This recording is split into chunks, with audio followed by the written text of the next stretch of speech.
Hey everyone, I'm Rachel, And I'm Jen, and welcome to Devilish Bookworms, the podcast. where we read and review books and release episodes every Tuesday. This week we have Don't Let the Forest In by C.G. Drews. Yay!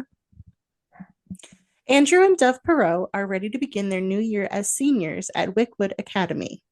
Reuniting with their third musketeer, Thomas, should make Andrew feel whole again. But when Dove suddenly becomes distant and Thomas begins acting strange, Andrew begins to feel like a third wheel in his own life. That is, until gruesome monsters begin emerging from the forest and threatening the lives of the ones he loves. Andrew will then be forced to figure out what is real and what are just stories he's made up in his mind. Dun, dun, Dun, dun, dun. dun. This week's trigger warnings are blood and gore, body horror, panic attacks, grief, eating disorder, bullying, and self harm. Yes, so read at your discretion. Yes, please do take these into consideration because this is a dark book. It's very mind heavy. It really is. It's such a mind fuck. Mm-hmm. Let's start off with this cover. It is literally what attracted us to the book in the first place because it is gorgeous and horrifying and amazing. I want to start out by shouting out the artist and also the graphic designer who worked on the book. This is something that I'm pulling directly from the author's Threads account, which is at Paper Fury. The artist is Jana Heidersdorf, Heid Heidersdorf, Heidersdorf. And then the graphic designer is at The Reader and the Chef. Um, and it's perfection. Their combination is could not have been beat. Seriously. And on the cover, it's from Andrew Joseph White, best-selling author of Hell Followed with Us, even says that it's beautiful and horrific, which literally describes the cover as well as the story. Yes. The cover has that vintage, it's like a vintage portrait feel, except with the added bonus of the slashes across the face with the vines and the roses coming out. Right. And if that doesn't even get you, well, the back cover is just as awesome. Because you have two faces with roses and thorns and blood coming out of their mouths. And listen, it sounds gross, but it's done so beautifully. I don't know. I dig it. Yeah. The Barnes and Noble exclusive edition is something that I'm going to have to throw my money at with everything I can because it's stunning.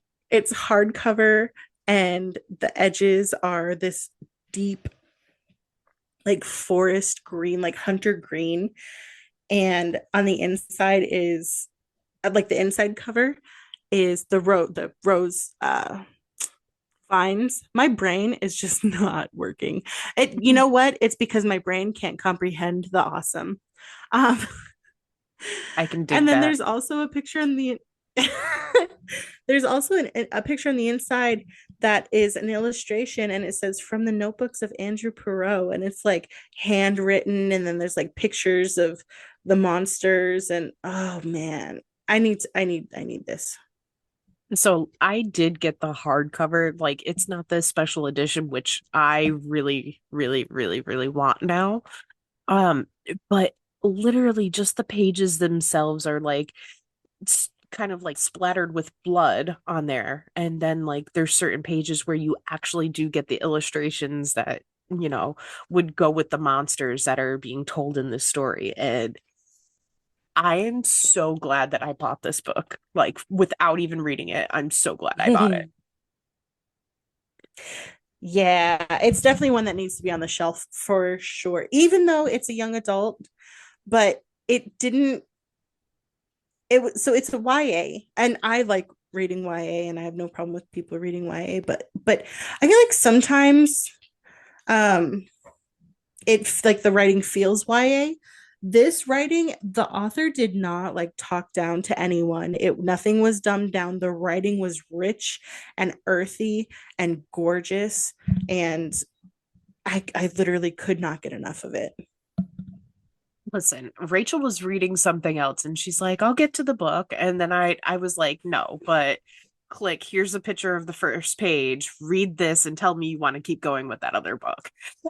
The I first page, the first sentence is it hadn't hurt the day he had cut out his own heart.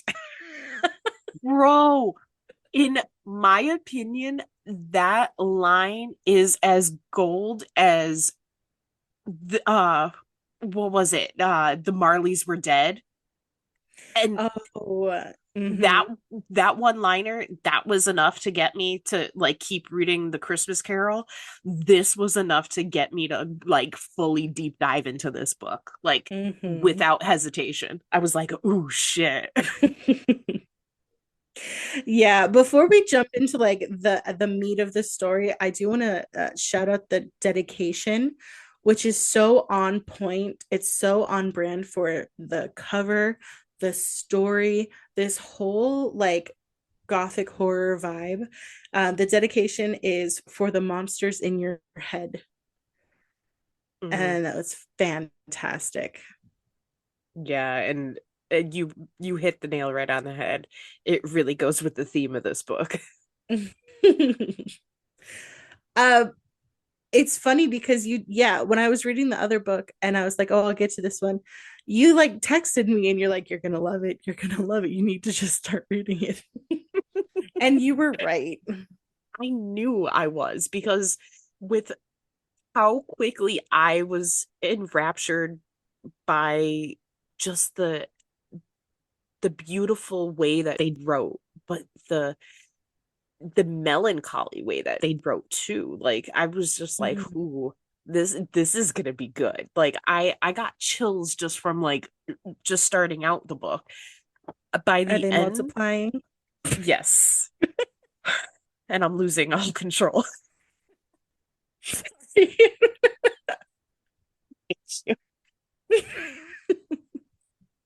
Especially because that was one of the songs that I heard at work today too. Oh.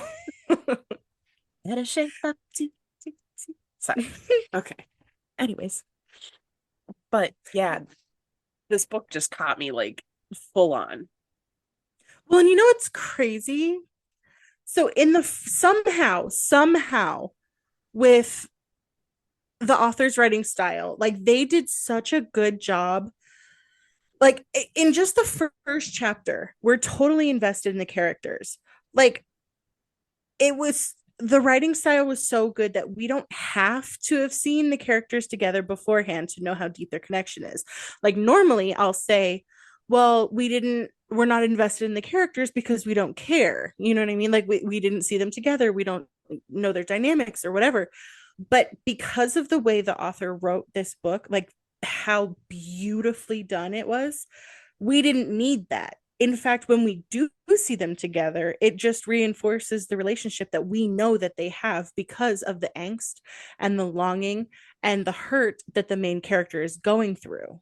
Mm, Or yeah. the relief when he finally sees Thomas, like those emotions that we see so beautifully in the main character in Andrew are why we're invested in the other characters.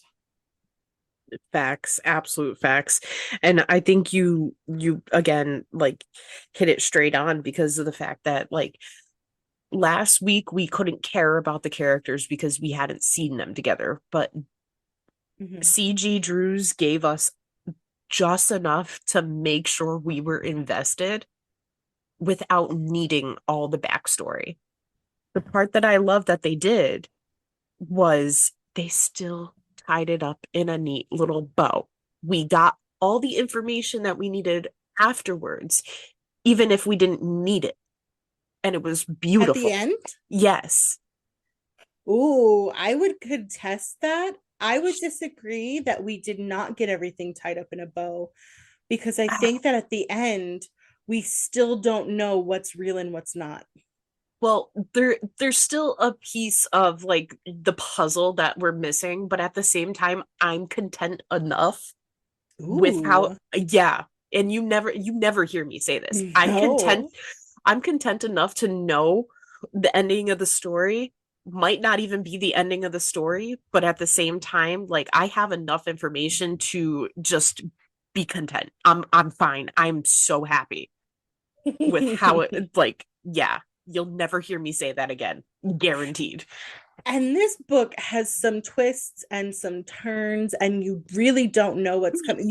You can kind of guess some things. I guessed some things.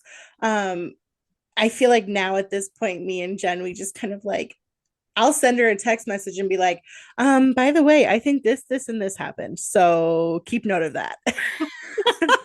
And then we both like play off of that. Oh, but this. Right? Oh my God. I'm sorry, but that text thread was my favorite ever. Mm, Uh, yeah. especially oh no. Oh no. You can't interrupt yet. Especially with the fact that this bitch literally texts me. Hold on, because I gotta get to it. Uh Mm. yeah, you're killing me. Oh, no, there it is. She goes, by the way, this metaphor about how Thomas reaches back to make sure that Andrew was still there. Thank you for always reaching back to make sure I'm still there. Literally broke my heart and Mm. made me so happy at the same time. Yeah, it's a running theme throughout the book is how especially Thomas is always reaching back metaphorically and physically to make sure that Andrew is there and make sure that Andrew's okay. And actually a lot everyone around Andrew is protecting him in some form or another. Even people that he had never previously known, which I'm not going to psychoanalyze it. I know that I do that a lot, and I've reeled it in, on the podcast. But um, that metaphor is stunning. I'll just leave it at that. No, I have to agree with you. And uh, everything about the relationship between Thomas and Andrew and just them always checking on each other, being there for each other, always needing the other one was like Mm. I'm like, "Oh my God, that's us." Like that's exactly what we do for each other. But as we've said in other podcasts, every storyline like this, the characters tend to be in love with each other, which I love her and she loves me, but we're not in love with each other. That's they're where gonna our start thinking. They're gonna start thinking. Wow, they say that a lot for people who are not in love with each other. funny thing, like our relationship, like as friends, is just like so fucking awesome. But yet everybody has always thought we were more than just friends, and we've never been, and never will. Like we're just family at this point. Like that. Yeah. That's all it boils down to. Yeah. One thing that I will say is that this author is an expert at mystery breadcrumbs. The references all throughout the book to last year, what happened to your hand, Dove, like all of these things, they're all like, does he know? Like scattered throughout so beautifully that it keeps you invested from the Mm. very first page. Very first page, Dad is like, "Are you sure that you want to come back? Are you sure that you're ready?" And then we're like, "Huh? Say what? Excuse me? Ready for what? What happened?" And from the very first page, you're like, "I'm in. What's going on?" It was a master class in mystery breadcrumbs. Hmm. Even the stories that they put in of Andrews, like about the Mm. monsters and everything, even had some breadcrumbs in there as well, which just the way that they meticulously put them in is just incredible. Absolutely Yeah. incredible. And devious at that. Well, actually, I'm really glad that you brought that up because of the fact that there were snippets of Andrew writes these little paper cuts. They're little things just to make you hurt. Little short stories, a couple paragraphs just to make you hurt real quick, and then it's gone. And he said it's basically just something so that you can feel like you're alive. And so Andrew writes these little blurbs, and then Thomas draws them because he's an artist. And in the book, the author puts little blurbs of these stories that Andrew writes, but also sketches that Thomas did of it was delicious. It was gorgeous. It brought everything just full circle, I think. Absolutely. I don't think it could have been better. I don't know how to say this. I don't think it could have been executed any better. Yeah, like it couldn't have been executed better. It couldn't have been better. Like wow. Yeah. I genuinely think that they're an instant buy for me now. I was just gonna say that. If I ever see one of their books on the shelf, snatch.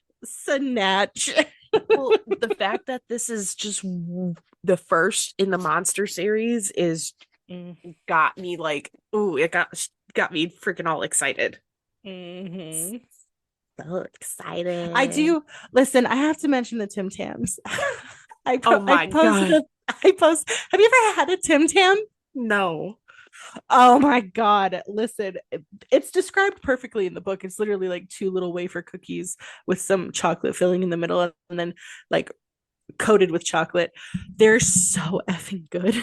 And obviously, I'm a slut for dark chocolate, but like the mint ones. It sounds like a freaking a little well, what are those things called? Not I don't know. I don't think they compare to anything. I love them as much as Thomas loved them. Okay. They're wafers. They're literally wafers. Hold on. No, not those things. Oh, that's what that's what it sounds like. Well, it's okay. So if you take those things and then make them more crisp and less like air, okay, and then cover it in chocolate. So like a Kit Kat bar. That's kind of what it's like. Kind of like no. Listen, it's almost like a thin or like an Oreo thins, except with chocolate in the middle and then wrapped in chocolate. Okay, listen, I'm gonna just need to try. I'm being blasphemous right now. No, I'm just gonna need to try a Tim Tam because like literally before this I've never heard of it. I was like, what the hell is a Tim Tam? Like world market, ma'am. World market. That's all I'm saying. I gotta see if we even have one of those. First of all, I hope so because they are my life. I go in there and I buy so many things. I'm like, oh, this is from this country, mine. This is from this, mine. I just went and bought over the weekend. I wanted Christmas crackers like they have in the UK, like the thing with the hat with the and the dad joke inside. Okay. You've never heard of them? No. I've always wanted to try them. Have you ever watched oh my God, if you keep this in the podcast, people are going to be like either really happy or really upset. Have you ever seen Last Christmas with Daenerys Targaryen? I don't think so. Okay, you know me, I don't watch a lot of Christmas movies. I know. I watched that one though. That one's really good. And you'll see what I mean. So this book, again, we say is YA, so there's no spice in it, as there shouldn't be. However, there is a lot of angst. I'm here for it. One of the characters is coming to terms with his sexuality. And I thought it was beautiful, but also painful for him. And I felt really bad. But just that longing. I love how there was that support group without like dragging him into the support group, kind of, you know what I mean? Like without making him feel uncomfortable. They were like, okay, we're here for you. It's okay. And they allowed him to like open up about what he was feeling and what he was struggling with without being overbearing. And a lot more people need to be like that, and a lot more people need to Yes. be accepting. Like, not everybody's going to be the same, not everybody's going to be what you want or like them to be. Just accept them for who they are. Yes. Or frankly, or don't. If you don't want to, then don't let them know. Just go away. Don't torture Yeah, them. Like, live and if live you and let can't love, live. exactly, that's exactly it. If you can't let someone like be who they genuinely are and love them for it or because of it or whatever, then go away. um, but I have a fun one for you right now. Okay. Oh gosh. Favorite character, obviously, but so I want to know your favorite character, but I also want to know your favorite monster. um hmm Favorite character, I think, would be, I want to say it would be Thomas. Mm-hmm. He just, I don't know. He just always had Andrew's back. It, I'm it just, surprised you didn't say Lana. that's actually who I was gonna say first because I fucking loved Lana. I'm sure you Um, did. well, bad bitch, not allowing anybody to get freaking pushed over. Hell yeah. Absolutely love that. But I don't know. I think Thomas took the rank when just important things were said and done, and I think Mm-hmm. he just won my heart over in the end. Yeah. But as far as monster, I think it was the King Antler or Antler King or Yeah. Yeah. It was King Antler, right? I think it was King Um, Antler. Hold on. I'm trying to find it. It's the Antler King. So, yeah. oh, The Antler I don't King know definitely. why I thought that it was backwards. I thought so too. I don't know why, but yeah. And not only was it cool as shit, but yeah, yeah. Yeah. Just it took care of a character that I was hoping it would take care of. Not Oh, gonna lie. facts. Yeah. Oh, Facts. yeah. Mm-hmm. I hate character. I not characters like that. I hate people like that in general. Yeah. But who was your favorite monster? Was it the Antler King as well, or? No, the Thistle Fairies. Oh, okay. They were Yeah. so weird. I could totally see that. So I also would okay, I do love the Antler King, and if it wasn't for the Thistle Fairies, he would be my favorite. But they're just so weird and cool. Yeah. And their little pictures, oh, their little faces. Yeah, for Yeah. sure. I There was Um, so many cool monsters though. they were so imaginative. Like the Dream Monster. Yeah. Or even the prince at the end. Oh, I did not like that one. I did. I'm not gonna lie. What about the one? Never mind. I don't want to spoil all the monsters. But my favorite character, Thomas, 100%. I love that boy. Okay. I Yeah. love that boy. Um, yeah, no, he was the best. I can't disagree with you. I'm such a sucker for a wild spirit, and then like he had no one on his side, so my heart like bled for him. Anyway, Is this why you love me so much? Like no. wild spirit and Wild in what sense? well, it's not so wild anymore. I've calmed down. But back when you would say and do anything, yes. Oh God, I'm such a fucking spitfire. Oh, listen, this is going to be the worst question, but what was your favorite quote? I had so many. Facts. Facts.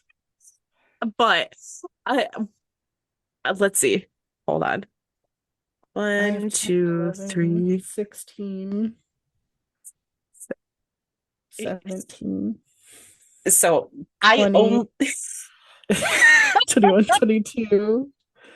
Okay, I bet 22, not including his short stories. and listen, I only highlighted 8 of them. Like, and But wrote there were down 8. more. There was so many more. Like, this entire book is my favorite quote, okay? Yeah. But the biggest couple that I had, ooh, gosh. Um, I don't know why this one really got to me. Um, it's shitty that it has to be luck to be loved as you are. Mm, It's such a simple line, but it got to me so bad because it like literally most people don't accept everybody for who they are. But yeah. when you And they find ignore the bits that they don't like. exactly, so when you find someone that's actually willing to love you for exactly who you are, you are so lucky. You are Mhm. so fucking lucky. And I know I'm lucky. Wipe that tear away. Mm. Another one was, I swear I won't ask for anything else. It's just, I make monsters. I am a monster. I lost my mind for a second and freaked out that you could never love someone as wicked as me. Mm. Ah, like, just keep ripping my heart out, why don't you? Right.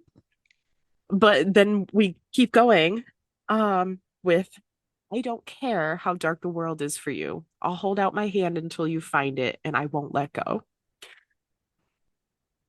Like, come on. Come on. Um, but I'll end with this one. Anyone could be a monster in the right circumstances, motivated by the right thing to protect someone else or to protect yourself. Is it wrong to fight for yourself when no one else will? Mhm. But of course, all my quotes are like, bleh. Ah, wait, No. I'm sorry. I have one more because I forgot about this one. I'm sorry. Go for it. Um, so this one was about Andrew, and the way that he thought. So it goes, Andrew hated the way his brain did this, destroyed beautiful things. It was like he couldn't just hold a flower. He had to crush the petals until his fist was stained with murdered color. So I did not highlight that one because I knew you were going to. Of course I did. I like it. I feel that so hard. I destroy a lot of things on purpose, accidentally. It's yeah. Yeah, I get that. And I love that you know me so well that you knew I was going to write that. But what about you? Yep. So again, I'm cutting out a lot of them because there's 22 that I highlighted. I like Thomas, who breathed best with his cheek pressed against a tree and never wasted a chance to slip out and be as wild as his soul demanded. Yeah. Or out of school uniform, he always looked lawless, as if the loss of rigid lines turned him into a passionate painting spilled all over a page. Clearly, you guys can see why I love this book so much. um, Yeah. an extraordinary amount of intimacy lay in exchanging art, not for critique and not for class, just to look, to feel, to understand each other. Yep. This book was so good. Life didn't fit against his skin and it never had, and sometimes everything was just too much. Mm. And then maybe it was easier to whisper sweet and aching things in the dark. And I'll leave it at that. I love how It neither was of so us, good. it really was, but I love how neither of us said the one that I thought you were going to say that we What's probably that? both have highlighted. Friends, best together. They Stop. were you have it highlighted, don't you? I do. Friends, best together. They were everything they needed from each other, and it was enough. And we Yep. will end it on that note. We will end it on that. And that's 100%. I had that highlight and I skipped it just now because I was like, but I like the other ones and I've already read 15. Um, so, Jen, final thoughts about the book. Everybody needs to buy it. I've already gotten one person to buy this book just by the first 33 pages. I told her, no, go buy What? this. Yes. Really? Yes, I'm I dead love serious. that. So I'm going to she's, recommend it to everyone. it's seriously, how could you not? Like, I'm going to just I'm going to hand this book to my daughter and be like, here, read this. It, like, even she would Yes. love this. I wonder if this would be the book that got her into reading because I think that she sees reading as like a one note thing, like, oh, this is what books are. Blah. But I think if she could see this book with as artistic and as I know that she's an angsty girl, even though she doesn't say it, with as deep and as artsy as this book is, I think that Yeah. it would get her. I think so too, especially with the fact of how dark it is. And she's just like us. Like she's got that dark loving soul. So yeah.